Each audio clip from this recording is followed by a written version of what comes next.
teman-teman, tanpa kita lama-lama lagi, kita undang moderator kita yang udah terkenal ya sebagai MC paling handal, moderator handal di setiap event.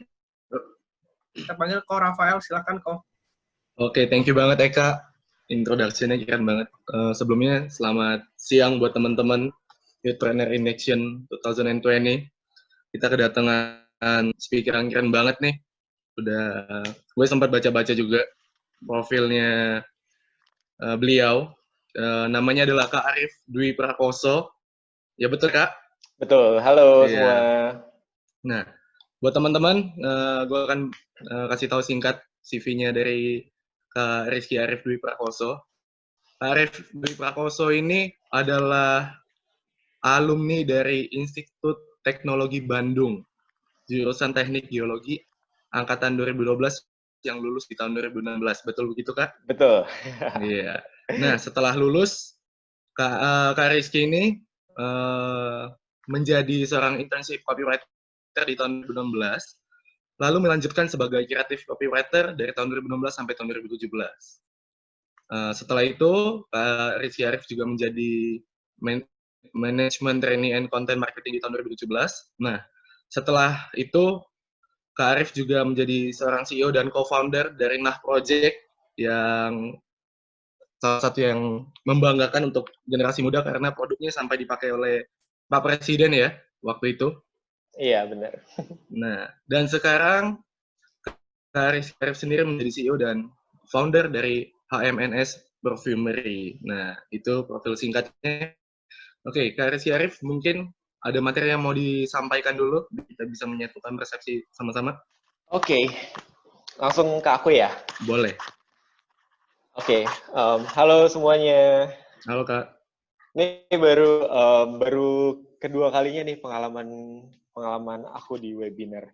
Karena sebelumnya benar-benar yang paling sering tuh datang seminar langsung, ngelihat antusias dari teman-teman dan benar-benar ngeliatin muka teman-teman satu-satu. Tapi sekarang dengan webinar, jadi ini benar-benar pengalaman yang masih baru. Dan thank you banget untuk teman-teman di Podomoro yang udah ngundang gue untuk bisa sharing di sini. I'm really honored buat kesempatannya. Dan pengen banget belajar untuk bisa nggak ya, kalau misalnya menyampaikan sharing-sharing kayak gini dengan cara webinar, bisa hasilnya keren juga nggak ya, gitu. Jadi hari ini mungkin gue lebih banyak sharing kali ya. Gue akan lebih banyak, instead of ngasih materi, gue tahu tema yang dipercayakan oleh panitia ke gue adalah tentang online marketing. To be completely honest, gue bukan orang yang punya background di bagian marketing atau bisnis. Tadi Rafael udah cerita juga kalau misalkan gue itu lulusnya sebagai geologi teknik. Gue lulusnya sebagai engineer di tahun 2017. Dan sama sekali nggak punya knowledge tentang apa itu marketing, apa itu bisnis, apa itu startup, dan gimana cara branding yang baik. Benar-benar semuanya itu adalah pengalaman yang gue dapetin baru di tahun 2017. Di mana 2017 akhirnya gue masuk tadi, diceritain oleh Rafael juga, gue masuk internship di sebuah brand sepatu yang namanya Blue. Mungkin teman-teman di sini juga udah pada tahu. Dari situ gue mulai mendapatkan ada sesuatu yang beda yang ternyata selama ini gue nggak tahu. Ada sesuatu yang buat gue jadi excited banget. Ada sesuatu yang buat gue mikir untuk apa gue hilaf aja ya. Dulu namanya hilaf karena kita bilang anak-anak yang udah lulus ITB atau udah lulus dengan jurusan tertentu, tapi abis itu ini apa namanya pindah jurusan atau pindah haluan, itu namanya murtad dulu namanya. Jadi saat itu gue kepikiran apa gue murtad aja ya untuk pindah di industri ini ya, dan gue seriusin gitu. Karena saat itu yang gue pengen adalah sebenarnya masuk ke lulus, dan gue pengen masuk ke industri migas saat itu, oil and gas. Kenapa? Karena kata orang-orang gajinya gede kalau misalnya masuk industri migas. Katanya fresh graduate bisa sampai belasan juta gitu. Itu benar-benar menggiurkan saat itu. Tapi ketika gue udah mulai mendalami dunia baru ini, dunia marketing ini, gue ngerasa ada sesuatu yang beda yang bisa gue kerjakan di sini. Gue ngerasa ada sesuatu yang apa ya, apakah ini yang gue bisa sebut dengan kata passion atau enggak, gue nggak tahu. Tapi saat itu adalah saat-saat terberat, saat struggling gue, di mana gue harus memutuskan, oke, gue pengen fokus di sini atau enggak.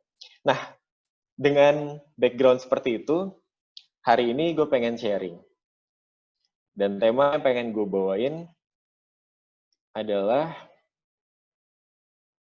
kita masuk ke dalam materi yang gue bawain ya. Gue sebenarnya pengen cerita tentang kenapa gue bisa jadi addicted to marketing. Jadi judulnya hari ini, teman-teman bisa lihat ya, jempolnya kalau bisa lihat PDF-nya. Oke, sip. Hari ini gue pengen cerita tentang kenapa gue bisa addicted to marketing. How I get addicted to marketing. Oke, gue mulai dari sebuah cerita. Gue dulu itu sama sekali nggak tahu tentang Instagram, tentang sosial media. 2017 itu gue punya sosial media tuh ya udah cuma Instagram aja, gue punya Facebook saat itu, dan waktu itu Instagram belum sehits sekarang, dan yang pasti gue bukan tipe orang yang belanja online gitu. 2017 mungkin belanja online masih not really a thing saat itu. Jadi saat pertama kali gue masuk ke brand sepatu, tujuan gue cuma satu, gue suka nulis saat itu, dan gue lagi nganggur. Gue saat itu mikir ya udah gue pengen coba nulis, gue pengen jadi pengen ngelatih hobi gue saat itu untuk menulis, dan saat itu ada internship sebagai copywriting. Jadi saat itu gue mulai masuk dan gue mulai belajar tentang copywriting. Saat gue masuk, gue mulai mempelajari bahwa sesuatu yang menurut gue sangat-sangat mind blowing saat itu, karena brand yang gue masukin ternyata saat itu 90% dari penjualannya itu online. Sementara offline itu benar-benar cuma kayak 10-20% aja. Itu mind blowing bagi gue karena gue ngerasa bahwa, oh ternyata bisa ya sosial media, atau ternyata bisa ya Facebook atau Instagram dipakai untuk jualan. Dan bisa ya orang tertarik untuk beli sesuatu secara online hanya dengan ngelihat sosial media. Mungkin sekarang jadi hal yang common banget, tapi bagi gue itu sesuatu yang mind blowing saat itu. Dan makin gue pelajarin, makin gue antusias, makin gue mikir bahwa, oh kayaknya kalau misalkan kita bisa jual sesuatu secara online, berarti basically orang kayak gue yang saat itu nggak punya uang, maksudnya nggak punya modal apa-apa, berarti bisa dong ya, gue masih umur segini, tapi gue bisa nge-start sebuah bisnis dengan cara ya udah, berarti kita aktif di sosial media aja, toh semuanya basically saat itu free gitu kan. Kita belum harus buka toko, kita belum harus punya modal yang besar untuk gimana-gimana. Yang penting if we know the secret of online marketing, oh berarti gue bisa bikin bisnis. Itu yang saat itu gue pikirkan. That's why pertama kali gue masuk ke dalam industri kreatif ini, gue mulai sangat-sangat mendalami tentang apapun yang bisa gue pelajari di marketing. Dan semakin gue dalamin, semakin gue, kayaknya ini benar-benar sesuatu yang potensial banget nih. 2017 akhir, saat itu gue dapat tawaran dari PT Freeport untuk kemudian mereka ngasih tawaran untuk jadi hydrogeology engineer di sana, dengan waktu itu salary-nya kurang lebih udah belasan. Saat itu gue masih internship di Brodo, gaji gue sekitar 750.000 satu bulan. Dan itu adalah salah satu critical decision yang buat gue mikir, apakah gue harus pindah sekarang atau gue terusin di sini. Singkat cerita, akhirnya gue nekat, gue memilih untuk kayaknya gue pengen masih lebih dalam di sini. Gue pengen lebih dalam di marketing, and that's when I decided untuk ini adalah karir yang gue pilih sebagai orang yang emang bisa ngerti di marketing, dan kemudian belajar tentang gimana caranya ngebangun online brand gitu. Nah, itu makin membuat gue tertarik sampai dengan di 2018 awal, kurang lebih, gue kepikiran untuk gimana ya kalau misalkan gue kemudian ngebangun sebuah brand sendiri gitu. Karena gue kepikiran, kayaknya untuk gue belajar 1 tahun saat itu udah ngerasa gue cukup untuk tahu gimana caranya ngejual sebuah barang secara online, dan harusnya gue bisa buat bisnis sendiri gitu. Karena gue pengen belajar hal yang lain juga. Gue pengen belajar product development, gue pengen belajar supply chain, gue pengen belajar finance, dan hal-hal lain yang kemudian membuat gue, gue pengen nih bikin bisnis sendiri. It was when I was umur 23 tahun, pertama kali Nah Project didirikan. Itu saat itu masih menjadi sebuah project belajar bagi gue, that's why gue sangat-sangat eksploratif di sana. 2017, gue juga masih belum ngerti tentang legal, tentang finance, dan lain sebagainya. Gue ngejalanin Nah Project selama 1 tahun. Di tahun 2018, gue cabut sebagai CEO-nya, gue resign sebagai CEO-nya Nah Project. Lalu gue mulai mengembangkan agency kreatif, dan habis itu gue juga menjadi bisnis dan marketing consultant. Baru di 2019 ini, gue tertarik dengan satu hal yang sebenarnya ini udah jadi ide yang gue punya dari mulai gue kuliah, yaitu tentang parfum. Gimana ya caranya? Gue mikir saat itu, gue pengen ngasih ke kalian tentang sebuah business plan. Ini adalah business plan tentang humans. Jadi saat itu, di 2019 akhir, gue udah mulai melihat bahwa banyak ya brand-brand yang fashion gitu, yang mereka tuh udah besar sekali, dan mereka punya produk yang unik-unik gitu. Mulai dari sandal, sepatu, clothing, outer, segala macam tuh ada. Tapi ketika gue melihat satu hal, parfum, saat itu yang gue lihat, kenapa saat 2019 itu kayaknya masih belum ada brand parfum yang brand parfum yang online ya, yang di Indonesia gitu, lokal brand, yang kayaknya bisa jadi top of mind di industri ini gitu. Padahal gue ngelihat saat itu gue buat sebuah bisnis plan kecil gitu, bisnis plan cepat yang gue buat, padahal market size-nya gede banget. Terus habis itu kalau misalnya kita jual secara online, kita nggak perlu bikin toko, jadi bisa murah banget. Terus gue ngelihat bahwa lokal brandnya nggak kompetitif. Terus habis itu gue ngelihat bahwa kalau misalnya orang beli parfum, itu kayaknya antara susah untuk nyari parfum dengan harga yang cukup affordable gitu. Antara parfum itu, let's say terlalu murah, yang mereka bisa dapetin di, let's say di Indomaret atau di Alfamart, itu yang diangka di bawah 50.000. Yang kalau misalnya orang-orang yang waktu itu seumuran gue yang udah mulai kerja gitu ya, ngelihat misalnya teman kerja pakai parfum yang di bawah 50.000, kayaknya gimana gitu, kayaknya agak gengsi gitu. Jadi antara di angka segitu, atau sekalian desainer brand yang harganya itu jutaan gitu. Dan itu saat pertama kali gue ngeliat, kayaknya ada gap besar, di mana brand parfum online ini harusnya bisa provide. Itu adalah ide pertama yang kemudian gue pikir. Tapi ketika gue punya ide itu, gue punya satu pertanyaan besar, di mana pertanyaannya adalah pertanyaan paling basic yang waktu itu ditanyakan oleh teman-teman gue, ditanyakan oleh calon partner gue, calon investor. Ki, lo mau jual parfum, tapi gimana cara orang kemudian bisa bikin, gimana caranya lo bisa bikin orang mau beli parfum secara online? Karena partner gue saat itu bilang, nggak make sense, man. Parfum dijual secara online. Kalau misalnya sepatu, oke lah. Dimana orang bisa ngeliat foto, orang bisa pakaiin model, dikasih foto di Instagram, dikasih lihat ke orang, oh ya udah kelihatan modelnya, udah kelihatan desainnya. Oke, gue bisa tertarik sama produk ini. Tapi, parfum, Ki, itu cuma bisa dicoba kalau orang tuh ya langsung nyium gitu. Ya bisa orang tuh, apa ya, sniffing dari online. Sementara lo pengennya bisnis ini online. Gimana tuh Ki caranya? Itu adalah pertanyaan besar yang waktu itu gue nggak bisa jawab. Itu di 2019, di mana akhirnya kita nekat aja. Gue memutuskan untuk, kayaknya tapi dengan opportunity kayak gini, kita harusnya bisa deh.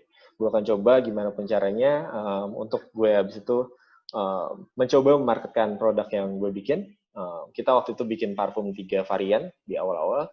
Terus kemudian kita coba marketkan melalui Instagram, kita coba marketkan melalui sosial media, dan lain sebagainya. Gue marketin ke teman-teman gue juga. Singkat cerita, gue belajar banyak hal. Gue belajar banyak banget hal baru yang dulu di Nah Project, di brand sepatu gue, itu nggak pernah gue pelajarin sebelumnya. 10 bulan kemudian, kita buat brand yang namanya Humans. Itu kira-kira, sorry bukan 10 bulan, sekitar 5 bulan kemudian dari produknya udah jadi. Terus kemudian kita build sebuah brand yang namanya Humans, dengan modal masih saat itu sangat kecil dan kita nggak tahu apakah bisa kita jual parfum secara online. Dan itu kira-kira bulan September 2019, 10 bulan kemudian, di bulan Juli 2020, bulan Juni 2020, kira 2 minggu yang lalu, gue dapat telepon dari venture capital. Mereka nanya tentang Humans, mereka nanya gimana bisnisnya bergerak dan apa aja produk yang udah dijual dan gimana statistik lain-lainnya gitu. Dan gue pengen tahu saat itu. Gue nggak, saat ini masih belum butuh modal yang besar, memang belum butuh venture capital, tapi gue pengen tahu saat itu dia berapa sih menghargai brandnya Humans yang 10 bulan lalu itu kita nggak tahu apakah ini masuk akal atau enggak untuk membuat parfum dengan cara online. Kita ceritain banyak hal tentang kita punya plan ke depan seperti apa dan kita punya penjualan saat ini seperti apa. Lalu kita tutup teleponnya, malamnya dia telepon lagi, dia bilang bahwa Pak Rizky, kita udah ngobrol sama tim, kita siap untuk invest ke Humans. Saat itu dia bilang minimal kita bisa punya investasi sekitar $1 juta. Terus aku tanya, $1 juta? Itu untuk berapa persen, Pak? Karena $1 juta kan gede banget. Itu 15 M, itu gede banget. Kita nggak tahu untuk uang sebanyak itu kita mau pakai buat apa gitu. $1 juta itu dia bilang untuk sekitar 20%. Itu 2 minggu yang lalu gue dapet telepon kayak gitu, dan berarti kalau misalkan $1 juta itu 20%, 2 minggu yang lalu Humans divaluasi sebesar $5 juta. Itu yang terjadi, dan sekarang intronya udah selesai. Gue pengen cerita ke kalian apa yang gue lakuin. Apa rahasia-rahasia yang kemudian bisa membuat sebuah brand parfum itu bisa bisa diterima, dikenal secara online, dan orang willingly beli produk yang kita jual secara online tanpa mereka harus nyobain terlebih dahulu. Gue pengen masuk ke topik yang pertama. Oke. Ini adalah key number one.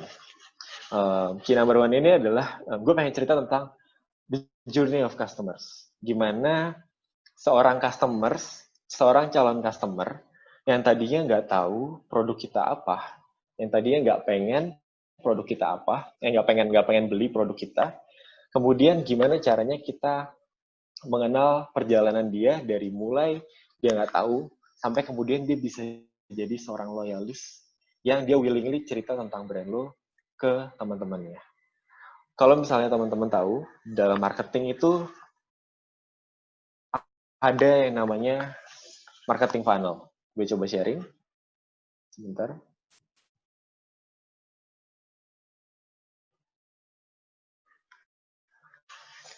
Oke. Ini adalah marketing funnel. Marketing funnel ini adalah ini menceritakan gimana tadinya seorang customer yang masih belum benar-benar tahu tentang lo, tentang brand yang lo bikin atau produk yang lo punya. Terus kemudian mereka bisa tadinya aware, mulai dari aware, terus habis itu mulai consider. Consider tuh mulai mikir, aduh beli atau enggak ya. Terus kemudian conversion tuh di mereka akhirnya mulai beli. Habis itu mereka bisa loyal sama brand lo dan bisa advocate.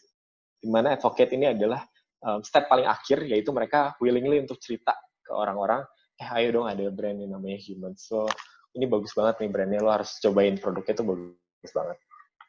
Nah, gue pengen cerita bahwa ketika pertama kali lo punya produk, lo pengen banget orang itu beli. Tapi nggak bisa serta-merta semua orang yang lo kasih tahu itu mutusin untuk beli produk lo. That's why kita harus mulai dari step yang pertama dulu. Dimana step yang pertama itu orang itu harus aware dengan produk itu tuh ada gitu. Dan cara membuat awareness sebenarnya basicnya adalah dengan cara marketing atau dengan cara advertising. Membuat produk lo sebanyak mungkin dilihat oleh sebanyak mungkin orang gitu.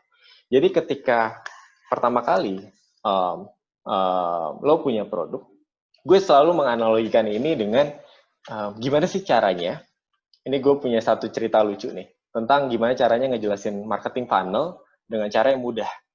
Yaitu ini sama seperti lo lagi, let's say lo lagi PDKT sama seorang, apa ya, misalkan lo cowok gitu.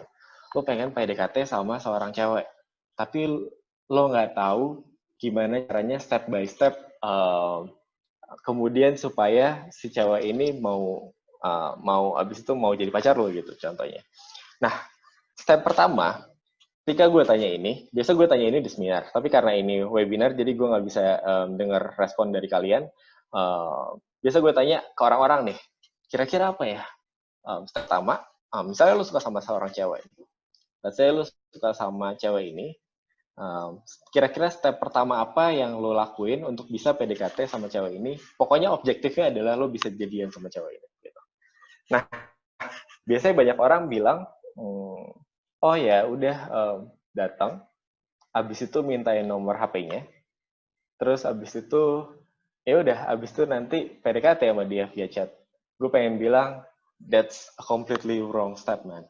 Ketika lo mulai dari sesuatu yang lo langsung hard selling gitu, lo langsung membuat dia convert gitu, pengen consider lo sebagai apa ya, pasangan cocok buat dia gitu. Gak bisa langsung dengan cara kayak gitu. Lo harus yang pertama adalah membangun awareness. Gimana cara lo membangun awareness? Lo harus bisa dilihat oleh dia tanpa dia itu tahu bahwa apa ya, bahwa lo itu sebenarnya pengen PDKT sama dia gitu. So caranya lo harus bangun personal branding dulu kan. Lo harus baik-baikin temennya, lo harus mulai misalkan jadi yang paling berprestasi di kampus. Terus abis itu mungkin lo punya mobil atau apapun yang kemudian dia itu secara nggak langsung aware sama lo. Baru kemudian setelah dia aware, baru tuh lo bisa membuat konsiderasi itu. Baru masuk ke step consideration. Ketika dia pertamanya udah aware, baru kemudian lo bisa, misalnya lo pengen ngajak kenalan. Bisa tuh langsung, namanya siapa sih? Itu jauh lebih smooth dibandingkan dia belum aware sama lo, terus kemudian lo langsung coba PDKT gitu. Nah, cara yang ini adalah cara yang gue coba terapkan di humans. Maksudnya gimana? Gue tahu bahwa ketika humans, kita punya produk, ya, kita punya produk dan kita misalkan punya budget marketing, let's say 10 juta lah. Kalau misalnya kita langsung berusaha hard selling, langsung masukin ke iklan, langsung endorse ke artis-artis, langsung masukin ke media dan lain sebagainya, mungkin cara itu nggak akan berhasil. That's why kita pengen ngenalin human saat itu dengan kita ngambil orang-orang tertentu yang kemudian dia ingin nge-review human secara gratis dan kita kasih produk kita secara free ke mereka. Dan orang-orang ini kemudian dia nge-review tentang humans dan dia ngasih tahu ke teman-temannya. Jadi secara nggak langsung orang lain itu aware dengan brand kita tanpa kita langsung hard selling ke mereka gitu. Nah, itu yang membuat kemudian pelan-pelan humans itu dikenal sebagai produk yang emang udah orang-orang bilang tuh enak, padahal kita mengusahakan itu gitu. Nah, ini adalah funnel dan untuk funnel ini sebenarnya akan bisa lebih panjang ceritanya gimana, terus kemudian kita setelah masuk orang consider, kita harus bikin conversion. Conversion ini adalah gimana caranya kemudian orang memutuskan untuk beli. Ini ngomongin tentang momentum. Lo harus bisa create sebuah momen di mana orang itu mereka akan ngerasa, oke, gue pengen beli humans. Momentum ini adalah yang kalau misalkan kalian ngeliat ke humans, brand human saat ini, kita selalu bikin momentum ini tiap bulan beberapa kali melalui cara open order, dan open ordernya itu limited. Jadi kita memberikan orang waktu Oke, humans itu saat ini banyak yang suka produknya, tapi kita nggak selalu ready stoknya. Kita mau kasih tahu kamu bahwa kita open order di tanggal, let's say 20 Juni. Kita kasih tahu itu 1 minggu sebelumnya. Jadi ketika lo mau beli produk humans, lo bisa tunggu tanggal 20 Juni, dan di tanggal 20 Juni di jam kira-kira jam 1 siang, beli deh produknya. Karena kemudian setelah itu bisa jadi produknya udah nggak ada di stok lagi.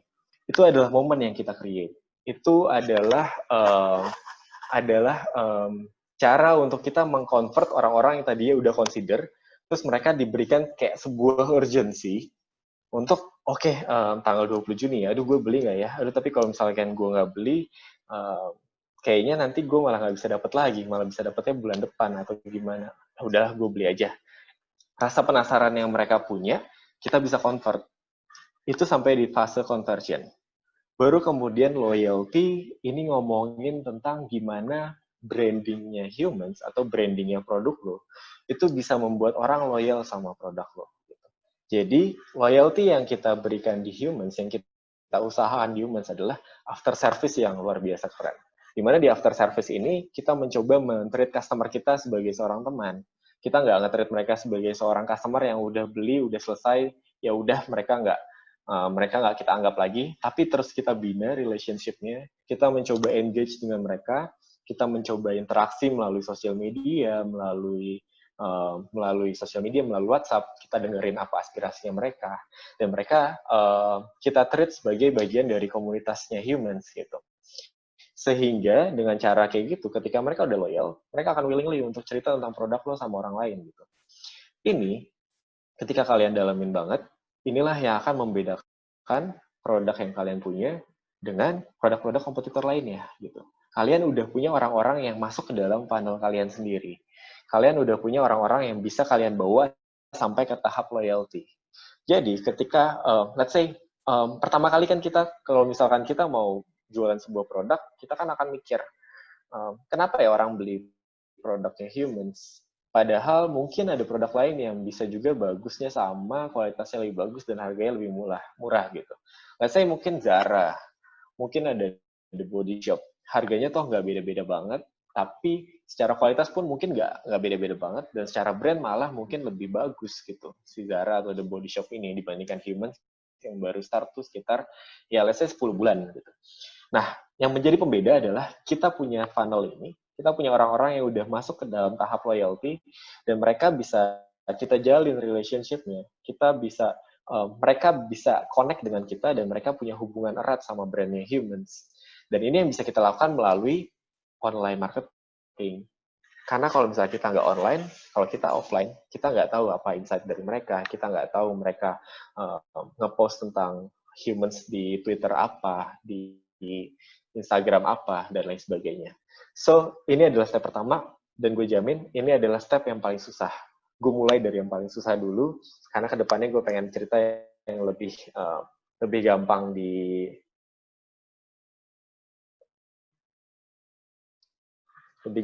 diterima. Gitu. So, ketika kita punya produk, kita harus ingat bahwa ada yang namanya marketing funnel. Di mana marketing funnel itu ada yang tadi, ada mulai dari awareness, baru habis itu setelah mereka aware, baru mereka mulai consider. Setelah mereka consider, baru akan convert. Setelah convert, baru mereka bisa jadi loyalis dari brand lo. Gitu. Jadi, key number one adalah peka dengan journey dari customers. Kita nggak bisa langsung ke tahap conversion kalau awareness kita belum ada. Ketika kita punya produk, kita mau bikin branding yang sekeren mungkin ya, foto yang sebaik mungkin, tapi kita cuma post di Instagram kita doang, dan nggak ada orang yang ngelihat produk itu, nggak ada awareness-nya, dan nggak ada poinnya. That's no point of bikin Instagram keren dan galeri foto yang keren, tapi nggak ada yang ngelihat produknya. So, start with awareness, baru mulai masuk ke fase funnel lainnya. Ini adalah key number one yang kemudian gue coba terapin di humans. Key number two, building focus hype. Gue pengen cerita ke kalian bahwa kita di Indonesia itu, menurut gue ya, orang-orang Indonesia itu sangat mudah sangat mudah FOMO. FOMO adalah fear of missing out. Sangat mudah takut ketinggalan tren baru, takut ketinggalan hal-hal yang lagi hits, takut ketinggalan topik-topik baru. That's why ini justru yang malah membuat seorang marketer, seorang yang emang pengen fokus di marketing, itu bisa mengutilize karakter orang Indonesia tuh yang kayak gitu. Ketika kita bisa membuat sebuah hype, itu nggak sulit untuk membuat orang Indonesia tuh kepo, penasaran sama produk kita. Lalu kemudian mereka itu pengen beli produk kita, terlepas dari mereka tahu produk kita atau enggak. Jadi ini adalah yang coba gue terapin di Humans juga ya. Gue tahu bahwa untuk membuat orang itu tahu dengan produknya kita, produknya Humans itu ya, itu nggak akan mudah karena kita online. Balik lagi ke poin nomor 1 adalah kita online. Kita nggak bisa buat semua orang itu nyobain produk kita dan tahu wanginya itu kayak gimana. Tapi untuk membuat orang-orang yang ada di sosial media penasaran banget penasaran sama produk kita sampai mereka willing untuk beli produk kita tanpa harus nyobain produk kita sebelumnya, itu gue masih ngerasa ini mungkin banget. Jadi yang kita lakuin adalah kita membangun sebuah focus hype, di mana focus hype ini adalah ketika kita punya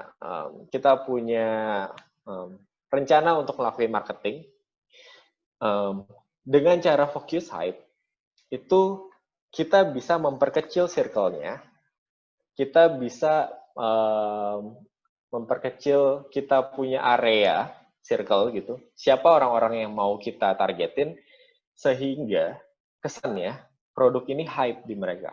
Produk ini diomongin di mereka. Padahal belum tentu produk ini diomongin di semua tempat lain, di semua komunitas lain gitu. Gue ambil contoh ya. Ketika nih, let's say gue punya produk parfum. Parfum ini baru. Gue pengen target gue kan pasti pengen semua orang di Indonesia tahu bahwa parfum gue itu enak gitu wanginya, kualitasnya tuh enak banget gitu. Jadi bikin semua orang tuh pengen coba beli gitu. Tapi untuk bikin seluruh orang di Indonesia tahu bahwa parfum gue enak, itu susah banget. Dan yang kedua mahal banget, karena kemudian gue harus marketingnya tuh budgetnya gede banget kan, harus kemana-mana, harus ke TV, harus ke artis-artis gede mungkin dan lain sebagainya. Tapi kita bisa hemat budget kita dengan memperkecil scope area di mana kita mau fokus marketingin produk kita gitu. Gue ambil contoh, ketika gue punya produk, ini nggak usah online dulu deh. Let's say gue pengen produk gue ini terkenal di skala yang lebih kecil gitu. Gue pengen start dari kayaknya kalau misalnya di Jakarta masih terlalu gede deh. Oke, gue pengen start dari komplek tempat tinggal gue dulu. Gimana terus caranya? Caranya adalah gue cari ibu-ibu. Misalkan let's say siapa ibu-ibu di komplek ini yang paling sering ngegosip. Gue cari mereka, gue targetin. Oke, si ibu A, si ibu B, ibu C, ini adalah pentolan kepala gosip di komplek ini nih. Gue kasih ke mereka salah satu produknya secara free. Terus kemudian gue jalin hubungan baik sama dia, sama si ibu-ibu ini. Dan ketika lo bisa ngelakuin itu, percaya deh, gak lama kemudian di komplek itu, di komplek tempat tinggal lo, produk lo itu udah jadi hype. Gitu. Udah diomongin sama semua orang, kayaknya enak, ininya enak. Terus abis itu lo dapat sebuah market yang emang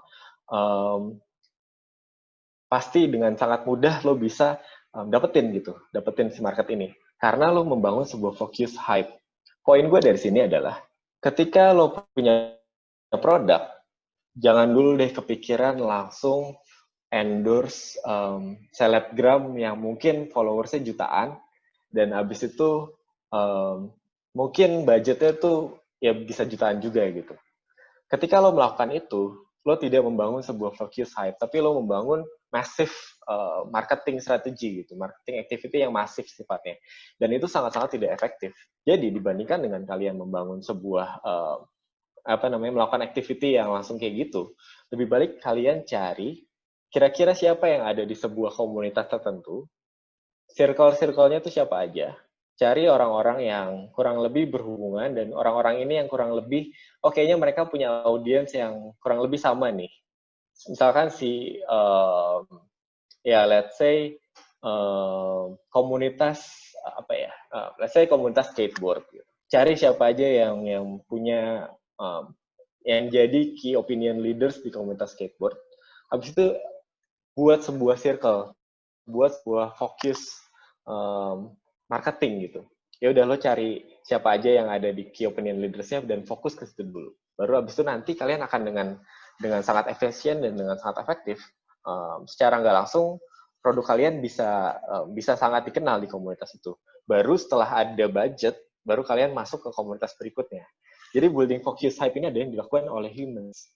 Dimana di humans, pertama kali gue masuk untuk jualan produk humans itu di Instagram. Gue ngasih lihat foto, gue bikin Instagram ads, habis itu gue coba endorse beberapa key opinion leaders, dan beberapa influencers gitu ya. Dan ternyata nggak works. 1 bulan pertama kita agak kesusahan untuk kemudian ngenalin produk kita. Tapi kemudian kita coba lagi ke komunitas-komunitas lainnya.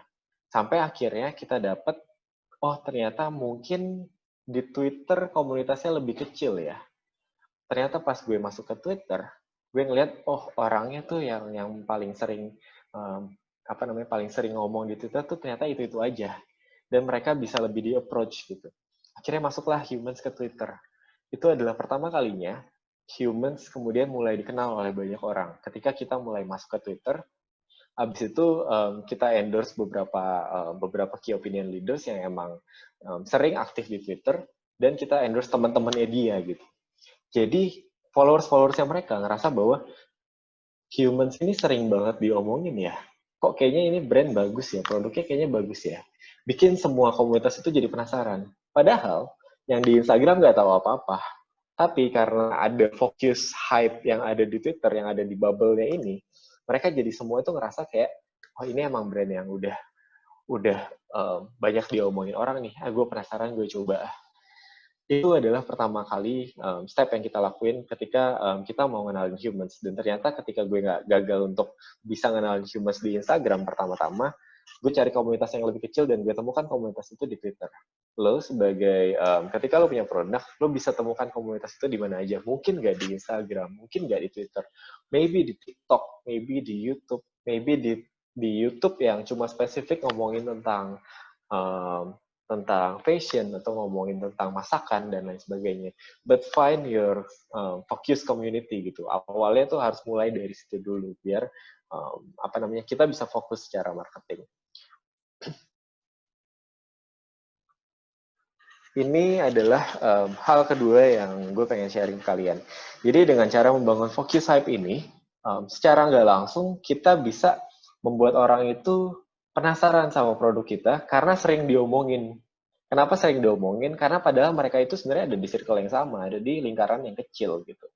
Jadi focus hype ini penting untuk membangun awareness brand kita di awal-awal dan bikin orang tuh tertarik dengan produk kita karena banyak diomongin gitu. Oke. Poin nomor 3 yang gue mau ceritain, ini adalah hal yang gue dapetin ketika gue mulai belajar tentang marketing dan cara ngembangin bisnis awal-awal. Namanya adalah product adaptation. Maksudnya apa tentang product adaptation nih?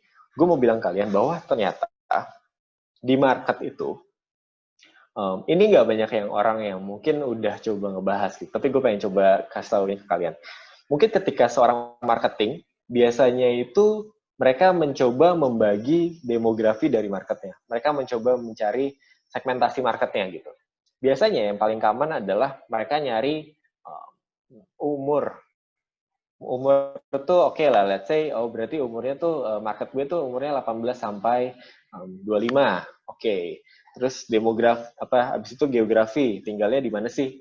Di kota-kota besar. Oke. Terus cewek apa cowok sih gendernya, terus behaviornya ngapain aja. Itu bisa kalian dapetin di tempat lain. Tapi gue pengen cerita tentang satu hal, bahwa ternyata di market kita itu, dimanapun, itu ada yang namanya orang-orang yang bisa disebut sebagai early adopters. Early adopters ini adalah sekumpulan orang ya yang mereka willing untuk take the risk untuk nyobain produk sesuatu yang baru. Orang-orang yang kayak gini di marketing adalah orang-orang yang harus kita incar pertama kali. Kita nggak bisa mengincar semua orang, tapi kita bisa banget mengincar early adopters. Gue tulisin ya. Gue coba share di sini.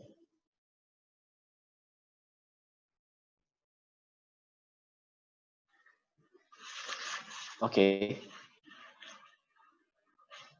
Ini gue buat sebuah grafik, teman-teman. Jadi, ternyata kita bisa membagi orang itu menjadi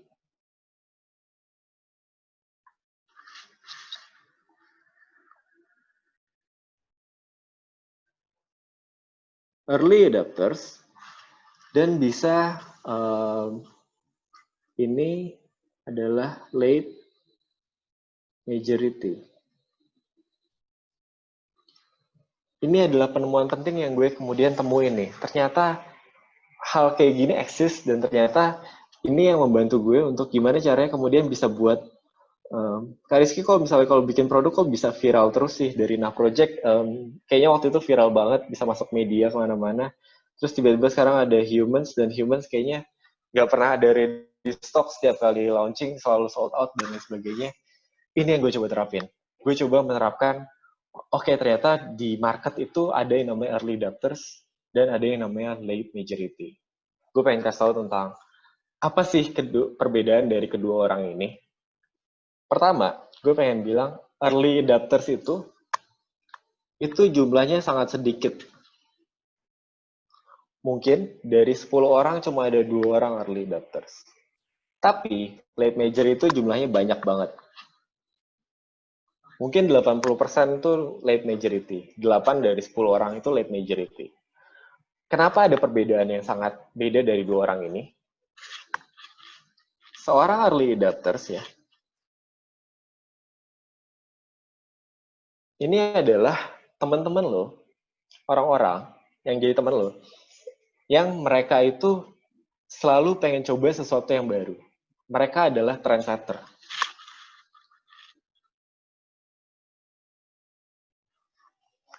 Mereka yang membuat tren itu ada. Kenapa mereka membuat tren itu ada? Karena mereka willing untuk mencoba sesuatu yang baru. Mereka adalah orang yang sifatnya mereka berani ngambil resiko. Kenapa mereka berani ngambil resiko? Karena mereka, ya let's say ada satu parfum yang dijual online, belum banyak orang yang cobain, tapi mereka mau beli parfum itu gitu. Orang-orang yang mau melakukan hal seperti ini adalah early adopters. Oke, sampai sini ada perbedaan ya. Bahwa early adopters itu adalah orang-orang yang sifatnya mereka setting the trend dan mereka mengambil resiko gitu. Tapi ada late majority juga. Sebagai brand, kita nggak pengen cuma dapetin 20% dari market. Kita nggak pengen cuma dapetin 2 orang dari 10. Kita pengen dapetin semuanya nih. Tapi nggak bisa dengan cara kita fokus ke 10-10-nya. Kita harus bisa ngebedain gimana cara approach-nya. Late majority ini bukan seorang risk taker. Dan mereka itu peduli dengan convenience. Mereka peduli dengan sesuatu yang nyaman. Mereka kalau beli produk, itu yang udahlah, yang terjamin aja lah. Gue nggak pengen coba-coba. Gue pengennya parfum yang bisa gue cobain gitu ya. Emang udah enak dan gue suka gitu. Oke. Kenapa gue pengen ceritain tentang ini? Karena sebenarnya rahasianya lo bisa membuat produk lo itu diomongin oleh banyak orang atau bisa mengenalkan produk lo ke 10 orang hanya dengan fokus ke early adopters-nya ini. Kenapa? Karena orang-orang early adopters ini, mereka itu punya karakter.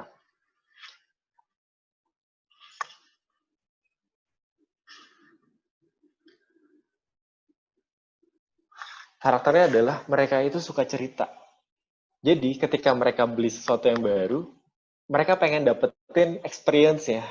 Mereka berani ngambil resiko, dan resiko itu mereka ambil untuk mereka bisa jadi seorang trendsetter. Oh, gue udah cobain ini duluan loh, sebelum kalian semua udah nyobain, gue udah nyobain duluan. Dan mereka tuh pengen cerita ke temannya, ke yang lain. Dan orang-orang yang mereka ceritakan, itu adalah late majority. Dan late majority ini, biasanya mereka percaya sama early adopters. My point is, ketika kita sebuah brand, kita bisa mencari siapa nih kira-kira orang-orang early adopters yang bisa kita approach, supaya nantinya mereka itu menjadi word of mouth, mereka menjadi agent of marketing, yang kemudian bisa ngomong sama banyak orang lainnya. Dan, apa yang disukai oleh early adopters ini?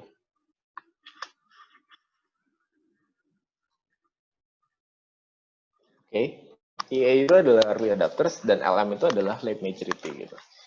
Jadi, ketika kita mau ngedeketin early adopters, caranya tuh beda dengan ketika kita mau deketin late majority. Ketika kita mau deketin early adopters, kita harus bisa memberikan mereka sesuatu yang eksklusif. Contoh, orang-orang yang sifatnya early adopters ini, mereka sangat senang dengan sesuatu yang limited, cuma ada 100 produk, dan kalian nggak bisa dapetin produk ini lagi besok-besok. Itu sangat-sangat appealing untuk teman-teman yang ada di early adopters. Mereka senang dengan sesuatu yang eksklusif. Jadi ketika ada sesuatu yang eksklusif, mereka biasanya cenderung untuk beli duluan.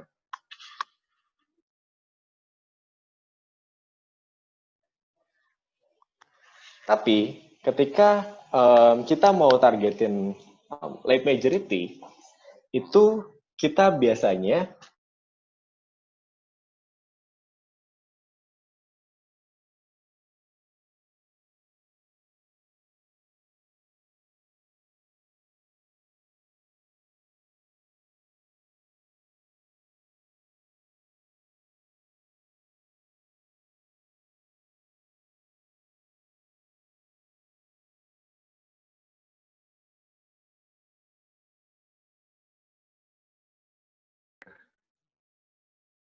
kenapa Samsung melakukan mereka nggak peduli dengan resiko. Jadi walaupun pre-order, mereka percaya-percaya aja. Mereka mau ngambil resiko untuk pre-order 1 bulan. Yang penting mereka bisa dapat duluan gitu, dibandingkan dengan teman-temannya yang late majority. Nah, itu yang dilakukan oleh Samsung. Jadi mereka ngedapetin dulu early adopters-nya 20% dari marketnya. Baru kemudian, saat si early adopters ini udah dapat semua, orang-orang early adopters ini akan menjadi sebuah agent marketing. Mereka akan bilang ke, beli nih, bagus nih Samsung S10, bagus banget, gue beli. Ini nggak ada ininya, nggak ada file-nya, dan sebagainya. Baru, kemudian Samsung fokus ke distribusi setelah itu. Mereka masuk ke semua toko, mereka bikin produk yang ready stock, habis itu mereka sediain tim sales yang habis itu bisa ceritain produknya lebih lanjut, untuk mendapatkan 80% sisa dari marketnya. Yaitu orang-orang yang pengen datang langsung, pengen ngerasain dulu, pengen nyobain produknya, habis itu mereka baru pengen beli gitu. Nah, mereka peduli dengan convenience late majority ini. Sementara early adopter sangat peduli dengan sesuatu yang sifatnya eksklusif gitu. Nah, ini adalah kunci nomor 3 yang kemudian gue pelajari. Jadi kita di produk apapun, kita bisa mencari early adopters-nya dulu, orang-orang yang willing untuk mencoba mengambil resiko, untuk mencoba sesuatu yang baru. Gak perlu fokus ke semuanya. Yang penting kita bisa dapetin early adopters ini, berarti kita akan bisa dapetin sisa dari marketnya, 80% dari marketnya. Oke. Itu adalah 3 poin dari gue. Sebenarnya masih ada beberapa hal yang bisa dibahas, cuman mungkin akan sangat panjang gitu. gue pengen kasih satu hal yang cukup mind blowing bagi gue ketika gue mulai belajar tentang marketing dan belajar tentang branding. Gue mendapat satu kalimat ini. Kalimat ini gue dapetin di sebuah artikel di Bloomberg kalau nggak salah, di mana dia bilang people doesn't buy your product, they buy the better version of themselves. Ketika orang membeli sesuatu, sebenarnya orang tuh nggak mau bukan membeli produknya. Tujuan besar dari mereka bukan membeli produknya, tapi mereka membeli versi terbaik, versi yang lebih baik dari dirinya sendiri. Ketika lo membeli baju, contoh ya, membeli baju yang bagus, mindsetnya bukan karena bajunya kualitasnya bagus, terus bahannya sangat-sangat awet dan lain sebagainya. Tapi lo beli baju karena ketika lo coba pakai baju itu, lo jadi orang yang lebih menarik, lo jadi orang yang lebih ganteng. Ini adalah hal yang kemudian gue pelajarin, yang menurut gue teman-teman yang mencoba jualan produk di sosial media atau dimanapun masih belum mengerti tentang, masih banyak yang belum mengerti tentang hal ini. People doesn't buy produk, tapi mereka beli versi terbaik dari dirinya sendiri. Dan ini yang kita apply, ini yang kita coba di setiap konten marketingnya Humans. Di setiap kita mau ngelakuin sebuah campaign marketing dan lain sebagainya. Gue berikan sebuah contoh. Ketika orang lain, kompetitor kita, mencoba menjual parfum, atau let's say gini lah, ini adalah sebuah exercise, kira-kira yang mana yang kalian lebih tertarik untuk membeli? Yang pertama, let's say gue gini, let's say gue adalah marketing, gue adalah orang marketingnya. Gue bilang kalian, gue punya produk parfum. Parfum ini tahannya 8 jam loh. Dan ini produknya itu adalah EDP. Jadi ini 30% itu pure fragrance-nya. Terus udah gitu kita pakai bahan organik, nggak sintetik. Ini banyak bahan naturalnya gitu. Jadi lebih sehat. Terus habis itu ini juga halal. Terus ini bikin lo nggak bau ketek. Ini adalah orang-orang marketing yang mereka sangat-sangat menjual produk ya, tapi mereka nggak tahu bahwa sebenarnya orang itu tidak terlalu rasional dalam membeli produk. Mereka nggak membeli produk berdasarkan spesifikasi khususnya, tapi mereka membeli produk ketika produk itu bisa membuat mereka jadi orang yang lebih baik. Gitu. Nah, yang kita coba lakukan di Humans adalah ini. Kita mencoba mengenalkan bahwa, hai, kita dari Humans. Humans itu adalah sebuah brand yang kita bermimpi untuk membawa industri parfum Indonesia ke dunia. Kita percaya bahwa industri parfum Indonesia itu punya potensial yang besar sekali yang bisa dibawa ke dunia, karena banyak banget raw materials yang ada di Indonesia yang nggak ada di tempat-tempat lain. Sehingga kita memformulasikan sebuah parfum yang bisa membuat lo lebih diingat oleh teman-teman lo, dan bisa di-adore oleh orang-orang yang ada di sekitar lo. Ini adalah the better version of themselves yang kita coba bawakan di Humans. Gitu. Nah, satu lagi, gue memberikan contoh key message ke teman-teman nih. Jadi ketika kita mencoba activity marketing, kita juga harus peduli sekali dengan apa key message atau apa pesan yang ingin kita sampaikan ke orang gitu. Apa yang kita inginkan orang tuh dapatkan. Ini gue kasih contoh 2 orang yang mengenalkan Humans. Yang satu adalah seorang artis gede. Kita waktu itu kebetulan ketemu sama orang ini dan kita kasih for free karena kita ngobrol banyak, ketemu di restoran. Terus yang kedua adalah seorang yang nggak tahu siapa, anonim, yang dia nge-upload foto tentang Humans di sebuah base di Twitter, yang orang-orang siapapun tuh bisa nge-upload di sana gitu, dan orang ini tuh nggak tahu siapa. Yang pertama adalah key message-nya, nih, ada Ari Untung namanya. Dia ngebuat story, dia followersnya udah gede banget, followersnya jutaan di Instagram. Dia ngebuat story parfum karya anak bangsa @humans.id. Terus yang kedua, yang tadi gue bilang, yang ada orang random nggak tahu siapa, Terus habis itu dia upload foto di Twitter, terus dia bilang, gak nyesel beli parfum ini, enak banget, kayak wanita karir sukses banyak duit. Teman-teman tahu berapa efek yang gue dapetin, output yang gue dapetin dari 2 campaign ini.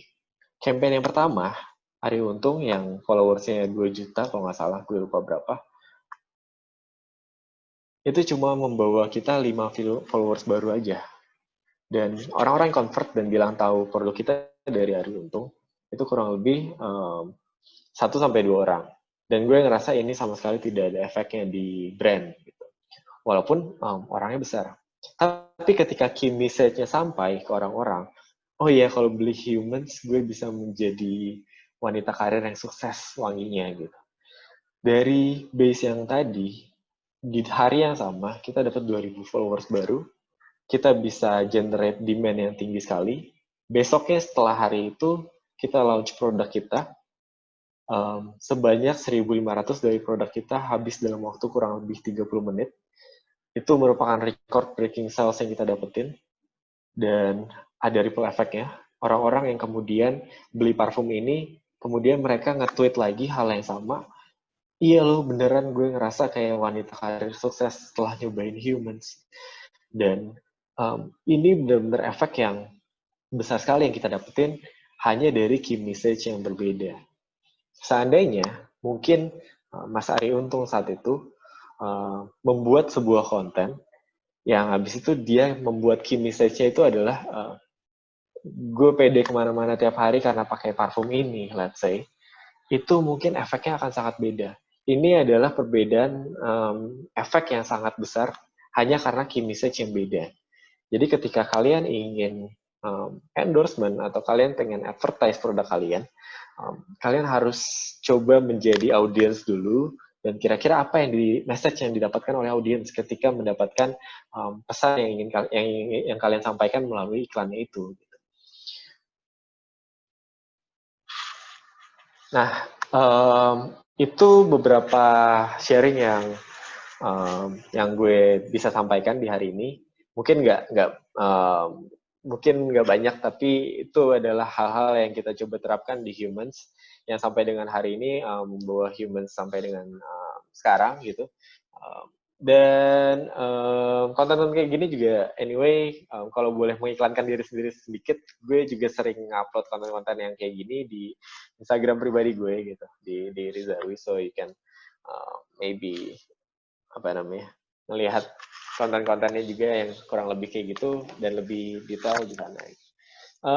That's all about today topic tentang gimana caranya lo bisa jualan produk basically apapun melalui online dan how you convert them into your cold audience, cold followers, dan cold customers gitu. Thank you buat waktunya. Oke, mungkin bisa balik ke Rafael kali ya untuk sesi berikutnya. Oke, thank you banget Kak Rizky sharingnya. Sama-sama. Ini keren banget nih. Nah, oke gitu kita ini aja ya, langsung gue nanya-nanya kali ya. Gue nyatet banyak banget nih pertanyaan nih. Gue dari tadi nyatet poin-poin pentingnya dari Kak Rizky nih. Ini seru banget. Oke, mungkin yang pertama gue mau tanyain Kak, karena ini menurut gue salah satu entrepreneur yang unik sih. Kak Rizky ini adalah salah satu entrepreneur yang unik menurut gue, karena berangkat dari seorang teknik ya, engineer, yang gue juga seorang anak teknik arsitektur, yang menurut gue anak arsitektur itu anak teknik itu harusnya punya sedikit pemikiran yang pragmatis. Kalau gue udah kuliah teknik, gue udah susah nih, gue harus kuliahnya setelah kuliah lulusnya harus jadi anak teknik juga gitu loh. Nah, karena terus itu juga Kak Rizky sempat singgung masalah salary dan segala macam ketika terjun ke dunia industri setelah lulus. Nah, apa sih yang bikin Kak Rizky itu pertama kali bisa ngambil langkah step pertama itu bisa jauh banget dan berani banget mengambil sebuah resiko dari yang kuliah teknik sampai terjun ke hal yang tidak ada bau tekniknya sama sekali, kayak gitu loh. Oke. Thank you. Gue coba jawab ya. gue pengen bilang ke teman-teman, ini adalah salah satu pertanyaan yang paling sering didapat oleh gue ketika gue seminar ke teman-teman yang masih kuliah. Gue pengen bilang, saat gue kuliah, waktu gue masih semester sampai dengan gue semester 7, sampai dengan gue tugas akhir di ITB, gue masih belum tahu gue pengen ngapain. Gue masih clueless, gue nggak punya, gue saat itu cuma pengen ke industri oil and gas, gue pengen masuk ke migas. That's why saat gue kuliah 4 tahun gue belajar tentang industri migas, dan gak disangka-sangka di tahun 2016 ternyata industri migas saat itu collapse. Harga minyak yang tadinya tinggi banget di atas $100 per barrel tiba-tiba turun menjadi 30, dan orang-orang senior angkatan atas banyak yang di layoff, banyak yang resign, banyak yang dipecat gitu. Dan itu hit me really hard saat itu, karena gue punya mimpi terus kemudian shattered karena hal yang nggak bisa gue kontrol. 4 tahun gue belajar tentang industri oil and gas, tiba-tiba industri oil and gas nggak siap terima orang baru gitu. Nah, terus abis itu jadi kemudian banyak yang bertanya ke gue, kenapa sih Kak nggak sayang sama ilmunya? Udah 4 tahun belajar di ITB, dikuliahin dan lumayan mahal biaya kuliahnya, kok nggak dipakai sampai dengan sekarang? Ini bukan pertanyaan yang gue dapat dari teman-teman mahasiswa doang, tapi bahkan dari orang tua gue sendiri. Jadi waktu gue mulai memutuskan untuk internship di Brodo, di perusahaan sepatu itu, orang tua gue nanya, kamu mau sampai kapan jualan sepatu? Nadanya santai sih, tapi menurut gue itu dalam banget pertanyaan yang mereka tanya, kayak, kamu nggak sayang sama ilmu kamu, udah 4 tahun nggak dipakai gitu. To be honest, gue pengen bilang ke kalian, ya sebenarnya gue ngerasa 4 tahun dari waktu gue itu cukup apa ya? Gue bisa bullshit dengan bilang, oh ya 4 tahun gue belajar tentang soft skills, kok gue belajar tentang mindset, banyak banget network yang kepakai sampai dengan saat ini, dan gue dibentuk menjadi pribadi yang lebih baik, and that kind of stuff. Tapi gue pengen coba honest sama kalian, bahwa yes, 4 tahun gue belajar sesuatu yang sampai dengan sekarang mungkin gue cuma pakai 10-20%. Gue nggak pakai geoteknik sama sekali, gue nggak pakai pemetaan geologi sampai dengan detik ini gitu. Tapi yang mau gue bilang ke kalian bahwa gue mencoba melihat dari perspektif yang lain. Gue mencoba melihat bahwa come on guys, kita itu masih muda. Umur gue saat ini 25 tahun. Gue kuliah itu 4 tahun waktu itu. Dan umur rata-rata manusia di Indonesia, let's say mungkin 60-70 tahun lah. Ada waktu yang banyak banget, yaitu sekitar 40 tahun. 40 tahun itu 10 kali lipat lebih banyak dari masa kuliah gue, yang bisa gue pakai untuk belajar. Yang bisa gue pakai untuk mencoba dan mempelajari sesuatu yang baru. Gue mau bilang bahwa kita belajar nggak berhenti ketika kita kuliah aja. Kita kuliah, kita dididik, gue ngerasa gue dididik menjadi seorang pelajar. Gue dididik menjadi seorang yang, Ki, jangan pernah berhenti belajar ya. Ketika lo udah dari sini, masih banyak banget hal yang bisa lo pelajarin. Ketika lo udah lulus kuliah, lo punya basically 40 tahun untuk mencoba mempelajari sesuatu yang baru. Don't stop there. Jangan ketika lo masuk kuliahnya jurusan jurusan misalkan teknik geologi, mungkin lo bisa mengambil karir sebagai teknik geologi, tapi bukan berarti lo berhenti di ilmu yang saat itu lo punya. Lo bisa belajar hal yang baru, lo bisa explore sesuatu yang baru, dan itu adalah keputusan yang gue ambil saat itu.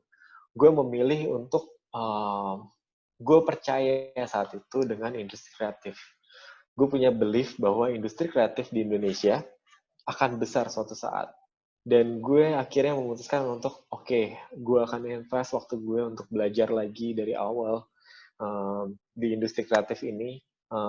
dengan apa ya, dengan ya knowledge yang masih gue belum punya gitu.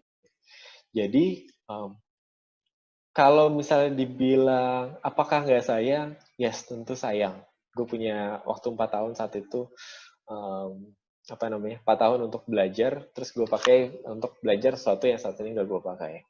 Yes, gue ngerasa sayang. Tapi apakah gue menyesal? No, gue ngerasa menolak Freeport dengan gaji belasan juta untuk fokus ke kerjaan magang gue yang gajinya cuma 700.000 was the best decision of my life. Karena gue mengerjakan ini dengan hati gue mengerjakan ini dengan semangat dari dalam diri gue sendiri, gue mengerjakan ini dengan energi dari teman-teman, dari keluarga yang gak percaya bahwa gue bisa menjadi bisa menjadi di mana gue sekarang saat ini. Jadi energi negatif itu justru yang membuat gue pengen banget membuktikan bahwa if I'm good enough, ketika gue cukup serius dan cukup gue cukup berusaha keras untuk bisa sukses di tempat di mana gue passionate, pasti bisa kok gitu. So it was the best decision of my life. Kalau misalkan sayang, iya sayang. Tapi gue gak ngerasa ini adalah mencoba mencari sesuatu yang baru, dan di bisnis dan marketing ini sesuatu yang bisa gue sesalin gitu. Gitu sih. Oke, keren banget nih, gue catat banyak. Oke, pertanyaan selanjutnya untuk Kak Rizky. Karena kan kita ngebahas tentang marketing for online business selling ya. Berarti yes. Platform kita ini daring nih, dalam tidak berbentuk fisik. Nah, ada tadi dari waktu Kak Rizky tadi menyampaikan materinya, ada sesuatu yang menurut gue, karena gue juga berasa kayak gitu loh. Mungkin ini seru banget kalau misalnya Kak Rizky bisa jelasin sedikit lagi lebih detail. Ketika katanya Kak Rizky ngomong start from awareness, baru kita fokus ke penjualan produk dan segala macam, kayak misalnya, lu feeds-nya bagus di IG lah atau segala macam. Nah, ini kadang kan jadi lack of problem buat orang-orang yang baru masuk ke dunia industri online ya. Yeah. Nah, gimana sih caranya? Sedangkan kita perlu konten nih untuk Instagram kita, untuk engagement, untuk kita bisa bangun sebuah awareness brand kita juga perlu konten nih. Nah, gimana sih tips pertama kali ketika kita membuat sebuah konten di platform kita, itu supaya tepat sasaran dan efektif pada waktunya gitu loh? I see. Oke. Tips gimana caranya kemudian ketika lo udah punya, let's say udah punya produknya ya. Iya. Udah punya produknya, terus kemudian lo ingin bikin sebuah konten yang bikin orang tuh tertarik untuk beli produk lo gitu. Gue pengen bilang gini nih, ada sebuah mindset yang kemudian gue punya, yang kemudian gue develop nih, yang ketika gue mulai banyak lihat teman-teman yang baru mulai sebuah brand atau sebuah produk dan pengen coba marketing di online, pengen coba ngembangin bisnisnya sendiri, ada satu hal yang lacking, ada satu hal yang menurut gue missing dari banyak orang, yaitu poin number one, ketika lo pengen orang beli produk lo sendiri as a founder of the product atau founder of the brand, lo harus 100% pede bahwa produk lo itu bagus. Start from there, mulai dari sana dulu. Kalau misalnya lo 1% pun nggak yakin bahwa produk lo itu bagus, itu bisa jadi bumerang yang kemudian bikin orang tuh, gimana ya, kalau misalnya lo tuh nggak yakin sama produk lo sendiri, gimana lo bisa nge-convince orang untuk beli produk lo? You know what I'm saying? Gue nggak punya background sama sekali di sepatu. Dan gue nggak punya background sama sekali di parfum. Banyak orang yang tanya, Ki kok bisa tiba-tiba jadi bikin sepatu, kan lo nggak pernah belajar bikin sepatu sebelumnya? Bisa. Nanti gue kasih tahu kenapa. Terus yang kedua, Ki, kok dari sepatu udah belajar tentang sepatu, tiba-tiba lari ke parfum, kan parfum juga nggak pernah sama sekali dipelajarin gitu. Gue pengen bilang, kuncinya adalah yang pertama, lo harus 100% confident dengan produk yang lo punya. ketika gue ini orang teknik geologi, orang geologi, gue 1 tahun belajar tentang marketing, tiba-tiba gue cari vendor, terus habis itu gue coba bikin desain yang menurut gue bagus pada saat itu, terus kemudian diwujudkan oleh vendor gue menjadi sebuah produk, terus produk itu ada di tangan gue ngelihat saat itu, this is a masterpiece, ini adalah produk yang gue bikin dari usaha gue sendiri, dari keringat gue sendiri gitu. Lo boleh cari produk yang lebih bagus, tapi produk ini buatan gue, man. Produk ini yang gue desain sendiri dan gue tahu persis kenapa gue pengen bikin produk ini gitu. Gue suka banget sama produk ini dan gue cinta banget sama produk ini.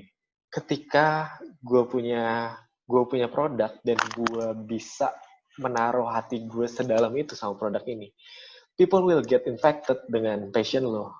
Orang-orang akan, Rizky nih punya produk sebagus apa sih sampai dia kayaknya kok segitunya banget ya sama produknya. Akhirnya gue coba deh, gue beli deh. Dan psikologi itu yang kemudian, ideas itu yang kemudian akan nular ke orang-orang. Ketika lo bilang produk lo bagus dan lo yakin banget produk lo ini akan bisa besar suatu hari, orang-orang akan get infected dan orang-orang akan terima message yang sama kurang lebih. Nah, sebenarnya gue pengen bilang bahwa ketika gue mulai bikin satu produk nih, let's say gue bikin sepatu Nah Project yang pertama kali. Terus, gue kan kemudian belajar kan, gue kemudian dapat feedback dari market, ini kayak kurang gini, kurang gini, masih banyak kritik dan saran. Terus habis itu gue kembangin produknya sampai dengan produk yang kelima yang kemudian gue buat di Nah Project. Produk kelima itu adalah produk yang dipakai oleh Pak Jokowi saat itu. Saat gue bikin produk yang kelima, terus gue lihat lagi foto produk pertama gue geli, man. Gue ngerasa kayak, sumpah ini jelek banget gitu. Tapi, that's the point. That's the secret justru. Ketika gue mulai sepatu gue yang pertama, ketika gue mulai produk gue yang pertama, dengan mindset bahwa, aduh, produk gue menggelikan banget, gak pernah ada produk yang kelima. Gak akan pernah ada sepatu yang bisa dipakai oleh Pak Jokowi. Gak akan pernah ada sepatu yang masuk ke ke berita-berita dan habis itu diliput sama banyak orang. The point of is you have to start your mindset in the right way gitu. Ketika lo yakin banget sama produk lo akan kemudian dikenalkan dengan orang-orang yang bisa membantu lo untuk maju lebih lanjut gitu. Gue di Humans, pertama kali gue bikin produk, gue cuma pakai perfumer yang, ya gue juga nggak tahu ini perfumer emang punya skill yang emang mumpuni atau enggak gitu. Tapi saat ini Humans sudah pakai perfumer yang kita temuin online, yang dia menawarkan diri untuk ngebantuin Humans. Dan perfumer ini adalah perfumer yang jadi lulusan terbaik di Prancis. Dia orang Indonesia. Dia cuma ada 5 orang Indonesia yang jadi perfumer, dan salah satunya adalah dia. Dimana dia willingly untuk membantu kita untuk ngebuat parfum yang kita punya sekarang gitu. Ketika gue cobain kreasi parfum dari dia, sama halnya. Dan gue balik lagi ke parfum pertama gue, sama. Gue juga kayak, aduh kok gak enak banget ya parfum pertamanya Humans ya. Gitu. Tapi mindset ini justru yang akan berkembang ketika lo pertama kali lo punya produk, lo harus cinta dulu, lo harus passion dulu sama produk lo. Dan lo akan tahu lo ingin menyampaikan apa ke orang-orang karena lo punya that kind of passion gitu. Lo punya semangat yang tinggi yang bikin pokoknya gue yakin banget orang akan beli produk gue.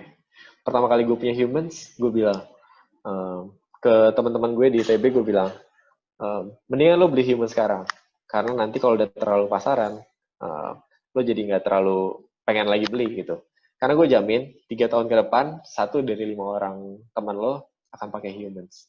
Dan itu yang get infectious gitu ke orang yang kayak mereka tuh ngerasa, ini Rizky kok bisa pede kayak gini ya? Emang produknya sebagus apa sih? Mungkin nggak sebagus itu, tapi psikologi yang kita bangun ketika kita punya passion yang sekuat itu yang bikin orang tuh ngerasa, iya juga sih, not really bad produknya, bagus sih, iya. Mungkin bisa sih, potensinya bisa besar ya. Mungkin ada 1-2 kritik, tapi ya, this really has potential lah. Dan habis itu dia willingly untuk cerita ke orang lain. Iya ini bagus, lo cobain deh. Ini foundernya keren banget. Itu mungkin tips dari gue. So, gue nggak bisa terlalu detail tentang lo mau bikin konten yang kayak gimana, visualnya harus kayak gimana, desainnya kayak gimana. Tapi, once you love your product, you have to know what you're about to say dengan ke orang lain gitu. Lo akan tahu apa yang mau lo sampaikan ke orang-orang. Gitu sih. Oke. Nih, kalau gitu gue ada pertanyaan lagi nih. Bisa dijawab singkat aja nih, Kak Rizky. Tadi Kak Rizky sempat nyinggung namanya FOMO, Fear of Missing Out, betul? Betul. Orang Indonesia itu katanya gampang nih dibentuk hype-nya. Setahun 2 tahun belakangan kita ada hype sepatu, sneakerheads, dan baju-baju yang lain lah. Nah, sebagai seorang entrepreneur tentu kita kan harus membentuk ya sebuah hype ini agar produk kita bisa fit in sama market pasar kita. Yes. Nah, gimana caranya Kak Rizky itu bisa membentuk persepsi itu di pasar agar pasar ini bisa jadi FOMO, jadi takut kehilangan momentum yang tadi Kak Rizky juga singgung di awal untuk ngebeli si HMNS gitu loh. Gimana caranya Kak Rizky untuk membentuk persepsi mereka itu loh. Kalau ini barang ini hype banget. Kalau lu nggak beli sekarang ya lu ketinggalan hype-nya gitu loh. Oke. Gimana caranya lo create sebuah FOMO ya? Gini, gue pengen bilang bahwa lo akan takut kehilangan, lo akan ngerasa lo kok kayaknya kayaknya apa namanya ketinggalan topik baru ya. Ketika nggak cuma satu berita yang lo dapetin hari itu, tapi at least lo dapetin berita itu 3 kali. Mungkin 2 kali nggak cukup, tapi 3 kali. Ketika misalnya teman lo nih, lo ke kampus terus bilang, gue baru beli parfum nih, brandnya namanya Humans, kok enak banget ya. Lo nggak akan peduli, karena ya udah, oke, lo beli parfum, lo pamer ke gue, ya udah, oke. Tiba-tiba pagi-pagi lo dapet kayak gitu. Siangnya tiba-tiba pas kelas lo datang, lo ketemu sama kelas lo, terus lo bilang, lo mau beli parfum nggak? Namanya Humans, bagus, lo lagi hits gitu. Kedua, lo udah mulai, apaan ya? Kok kayaknya brandnya sama ya? Terus ketiga, tiba-tiba lo masuk ke sosial media, lo ngelihat ada orang yang review tentang Humans juga. Di momen dimana lo ketiga kali ngelihat nama Humans on the very same day, lo akan, ini apaan sih? Kenapa orang-orang pada ngomongin ya? Padahal, yang ngomongin itu sebenarnya cuma ada di circle-nya doang gitu. Cuma ada di circle kecil lo doang. Lo nggak ngerasa, sebenarnya mungkin orang-orang di kota lain, di Bali, di mana mungkin nggak ngomongin tentang Humans, tapi ternyata circle kecil lo tuh ngomongin tentang Humans. That's how we build the hype. That's how we build the fear of missing out. Ketika kita ada di komunitas yang benar, di mana orang-orangnya itu kurang lebih bisa kita atur dan sama gitu loh. Terus lo bisa bikin gimana caranya orang ini paling nggak dalam 1 hari mereka dapat info tentang Humans tuh 3 kali dari orang yang berbeda atau dari different sources gitu. Dan ketika itu udah terjadi, yakinlah orang pasti penasaran gitu. Nggak mungkin udah 3 kali dengar tentang sebuah parfum yang katanya enak, terus mereka ya udah di aja. Mungkin paling enggak mereka follow, paling enggak mereka kepo sama sosmednya, terus habis itu follow dan beli kapan mereka bisa punya kesempatan gitu. Dan kesempatan itu yang kemudian kita bikin juga di momentum tadi yang gue ceritain. 1 minggu ke depan akan ada restock, gue harus siapin uang gue nih, gue nabung segala macam, pas hari H-nya oke, gue beli gitu. Itu yang gue lakukan gitu, create focus hype tadi. Oke. Kayak sini ada pertanyaan dari audiens kita. Ada yang nanya kayak gini nih. Gue pilihin aja ya beberapa karena keterbatasan waktunya kita. Mohon maaf banget, mungkin di lain kesempatan Kak Rizky bisa menjawab pertanyaan yang lain. Nah, salah satu pertanyaan yang gue highlight adalah dia ngomong kayak gini, halo Kak, aku mau tanya, ini bisa.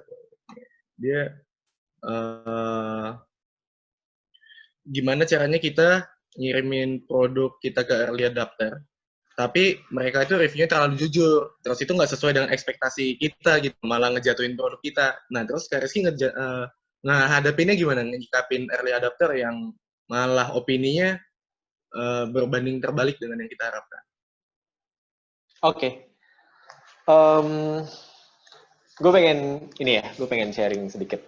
Gimana caranya kemudian lo bisa approach early adopters atau let's say influencers atau apa yang menurut lo bisa potensial untuk ngiklanin, nge-review produk lo.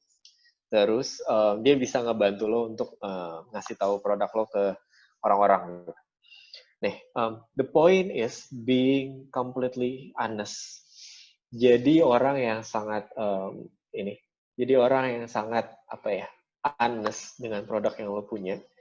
Dan cara gue pertama kali ketika gue punya produk dari humans, gue kemudian cari influencers gitu kan, cari seleb yang gue masih nyari-nyari siapa gitu, terus habis itu ada satu orang yang bisa kita approach, gue coba approach gitu.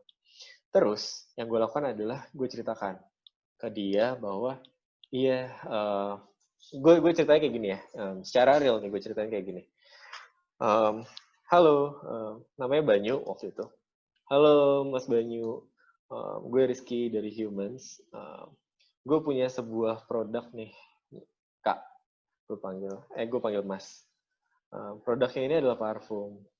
Parfum ini adalah parfum yang gue dan kakak gue, waktu itu gue create-nya sama kakak gue, buat selama kurang lebih 5 bulan, Kak.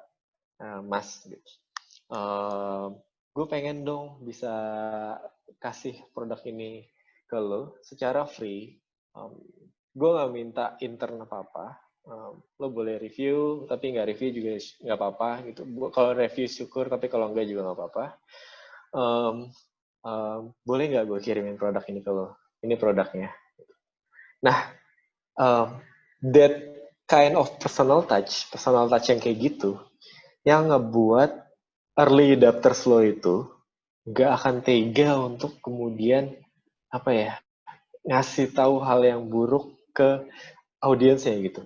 Mungkin dia akan ngasih tahu feedback yang jelek, tapi kalau doang, biasanya ya 90% of the time mereka nggak akan tega banget.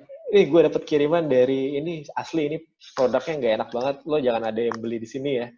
Gak mungkin, unless mereka beli sendiri, dikasih tahu sama temennya, terus habis itu mereka cobain dan harganya mahal, pelayanan lo buruk segala macam, terus habis itu mereka cobain nggak suka, mungkin mereka melakukan itu. But if you honestly, kalau misalkan lo bisa approach mereka secara personal, terus lo ngasih free, terus habis itu lo ngasih, Kak minta feedback dong, gimana menurut lo, udah oke nggak produknya atau ada yang kurang ya. Kemungkinan terburuk adalah lo dapet feedback. Terburuk adalah lo dapet feedback dan lo tahu gimana cara improve produk lo. Dan kemungkinan terbaik adalah dia bantu lo support untuk bikin konten dan dia nge-review produk lo dan orang-orang jadi tahu tentang produk lo. So, gue pertama kali di Nav Project, gue nggak punya budget marketing yang gimana-gimana. Yang gue lakukan adalah waktu di Nav Project, gue ngontak 10-15 orang influencer setiap hari yang menurut gue representing the brand. Dari 15 orang itu mungkin cuma satu orang yang jawab tiap hari, dan itu yang gue lakukan tiap hari sampai kita punya budget. Yang dilakukan di Humans juga kayak gitu saat itu. Gue ngontak 10-15 orang tiap hari, gue nawarin mereka for free. Kalau for free kan produk sampel nggak terlalu mahal, gue pikir ya udah gue coba kontak, dan itu yang kita dapetin dan kita kembangin, kita punya market dari situ. Gitu. Oke. Karena sini ada pertanyaan lagi nih, yang mungkin bisa sangkut pautnya sama online marketing nih. Kalau boleh tahu, berapa sih kisaran budgetnya kalau Kak Rizky lagi nge-setting budget nih, alokasi budget tertentu untuk marketing? Karena untuk IMC itu kalau nggak salah adalah Integrated Marketing Communication ya, kalau persepsi gue nggak salah. Nah, itu gimana cara terapinnya tuh ke platform, contohnya Instagram ataupun Twitter ketika Kak Rizky lagi berjualan online atau website gitu? Oke. Nah, ini menurut gue good question. Karena banyak orang yang tidak merasa bahwa marketing itu penting. Gue pengen ngasih sebuah mindset bahwa sebenarnya marketing itu memang harus ada budgetnya dan harus secara disiplin lo lakukan. Karena itu adalah marketing atau advertising ya. Itu adalah nafas dari brand lo. Lo harus punya budget konstan supaya lo bisa achieve target growth-nya gitu. Nah, di gue punya rules of time, gue punya ya aturan bodoh lah, bahwa ketika gue punya budget marketing dan ketika gue punya target, budget marketing gue itu paling nggak minimal budget marketing gue itu maksimal 10%. Bukan maksimal juga sih, 10% dari gue punya target. Let's say, gue punya target adalah 10 juta. Berarti gue punya budget marketing 1 juta. Terus gue harus muter otak gimana caranya sepintar mungkin gue pakai 1 juta ini untuk jadi 10 juta gitu. Terus kalau misalnya gue punya 100 juta ya berarti gue punya budget 10 juta. Kalau misalnya gue punya 1 M berarti gue punya budget 100 juta. Biasanya ketika seorang ini nih orang baru mulai bisnis nih, mereka biasanya ngeluarin budget, oke lah gue punya budget 2 juta. Ternyata bulan itu dapat nih 50 juta. Dia biasanya akan konsisten. Oh ya udah, gue dengan budget 2 juta ya gue bisa dapat 50 juta kok. Ya udah gue tetap budget gue di angka segitu. Itu malah membuat brand lo jadi nggak grow kemana-mana gitu. Jadi ketika lo punya target, usahakan semua budget marketingnya itu bisa dipakai dengan maksimal gitu. Tapi bukan dengan cara spending yang nggak wise juga ya. Tetap harus wise banget caranya. Sampai dengan sekarang, to be completely honest, humans nggak pernah spending lebih dari 5%. Tapi itu karena karena approach kita cukup efektif gitu. Untuk for starter, gue rasa 10% itu sangat-sangat cukup untuk kalian bisa explore apa marketing activity yang bisa kalian lakukan gitu. Jadi dipakai budgetnya dan disesuaikan sama targetnya. Target 100 juta ya budgetnya 10 juta dan harus dipakai dengan wise gitu. Itu sih cara gue. Oke, thank you banget. Ini pertanyaan juga keren nih. Oke, mungkin satu pertanyaan terakhir nih Kak, yang kita, karena keterbatasan waktu juga, ini pertanyaannya banyak yang keren-keren juga nih, gue pilihin dulu ya. Oke, ada yang bertanya tentang, nah ini mungkin seru juga nih. Gimana sih caranya kita itu, ada yang nanya gimana caranya kita bisa follow up customer via online mungkinnya di platform kita agar setelah dia beli produk kita, dia sudah masuk dalam engagement kita, dia bisa melakukan RO, repeat order gitu loh. Pendekatan seperti apa atau teknik marketing seperti apa di dalam online yang Kak Rizky terapin gitu loh. Oke, gimana caranya membuat customer kita repeat order? Oke, menurut gue ini pertanyaan bagus, tapi menurut gue ini lebih ke arah product instead of marketing. Marketing juga penting dalam artian gini, gue punya divisi. Nama divisinya itu adalah customer relation. Customer relation ini tugasnya adalah membina hubungan dengan customer secara after sales. Ketika mereka udah purchase dan kita mencoba membina hubungan baik sama mereka. Karena gue ngerasa di produk yang gue punya ini di parfum itu orang-orang kalau misalnya suka dengan produknya, mereka bisa repeat lagi kalau produknya udah habis gitu kan. Jadi gue pengen membangun relationship jangka panjang sama mereka supaya nggak kemana-mana gitu. Itu satu yang gue lakukan. Jadi gue punya customer relation team. Yang kedua yang gue lakukan adalah gue memberi voucher repeat order. Gue memberikan insentif untuk kemudian mereka pengen purchase lagi. Jadi di setiap produk yang mereka beli, mereka itu dapat repeat order voucher gitu. Jadi kalau misalnya mereka mau beli lagi, mereka bisa pakai voucher itu untuk bisa beli lagi gitu. Dan voucher ini bisa dipakai sama temennya atau sama siapapun gitu. Dan ini menurut gue cost yang sangat murah. Waktu itu saat ini gue punya vouchernya itu 25.000. Jadi 25.000 ini orang tuh bisa beli lagi atau dia bisa ngasih temannya untuk kemudian beli humans dengan potongan 25.000. Which is sangat-sangat efektif karena mereka akan ngerasa sayang, mereka ngerasa kayak, oh gue punya uang 25.000 yang nggak kepakai nih gitu. Terus, tapi menurut gue yang paling penting adalah the product itself. Jadi nggak bisa dipungkiri ketika orang repeat order, itu mereka memang sesuka itu sama produknya. Mereka emang ngerasa terbantu dengan produknya dan mereka emang nggak bisa nggak pakai produk itu gitu. Jadi kita harus punya analisis sendiri. Misalkan nih produk lo yang A nih, tipe A misalnya. Produk tipe A ini banyak yang suka, tapi nggak banyak yang repeat order. Tapi ada produk tipe B yang nggak lebih banyak yang suka, tapi yang repeat order tuh terus-terusan gitu loyal sama produknya. Nah, ini yang bisa kita continuously improve gitu. Kalau misalnya ada produk yang dia laku banget, tapi nggak ada orang yang beli lagi, berarti bisa jadi orang-orang tuh cuma kepo doang, tapi nggak suka beneran sama produknya gitu.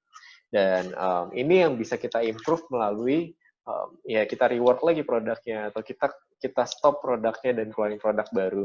Dari gue punya saran, ketika lo membuat sebuah bisnis atau sebuah brand baru, jangan ragu-ragu untuk stop your product yang menurut lo nggak berhasil di market.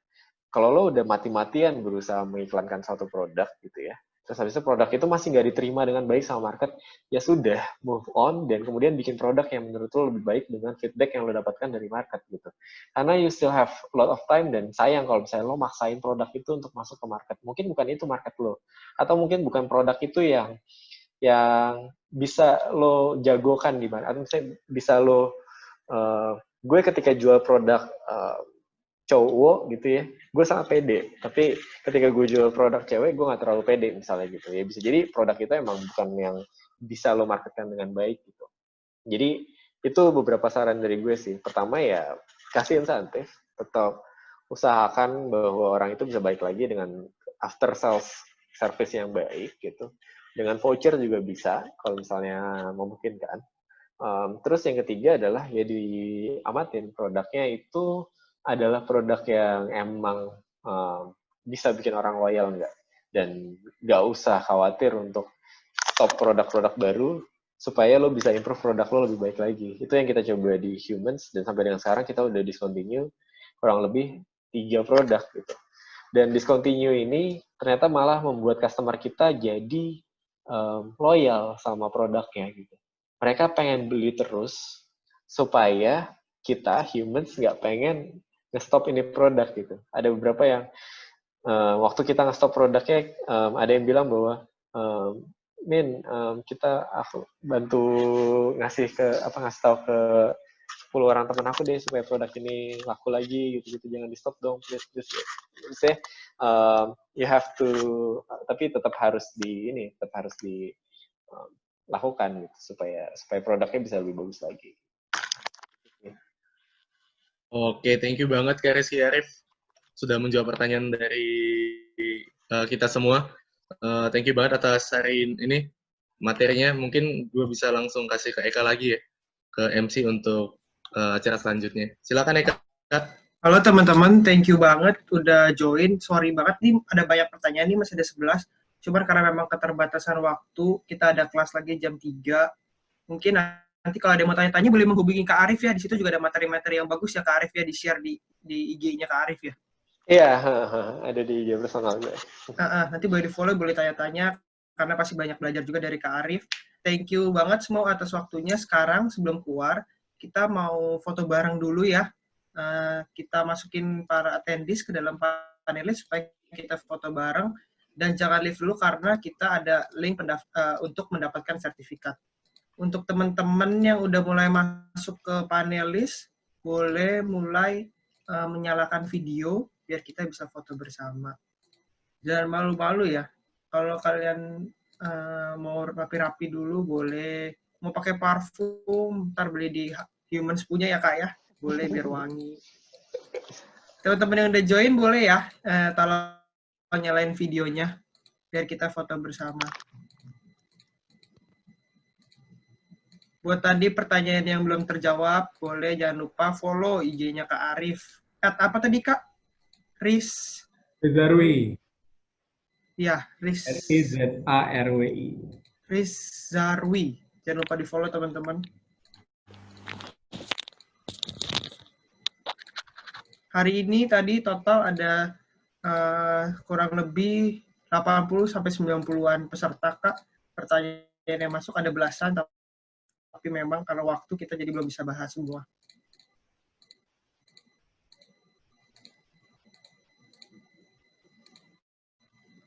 Teman-teman yang udah join boleh ya nyalain videonya. Thank you. Stefani, di sini ada Stefani atau mungkin Natali? Ada. Oke. Jadi ada berapa kali tag kita ini? Ada 4 kayaknya deh. Jadi kita semua senyum 4, tahan 4 kali hitungannya Stefani ya. Silakan Stefani. Yang lain boleh menyalakan video.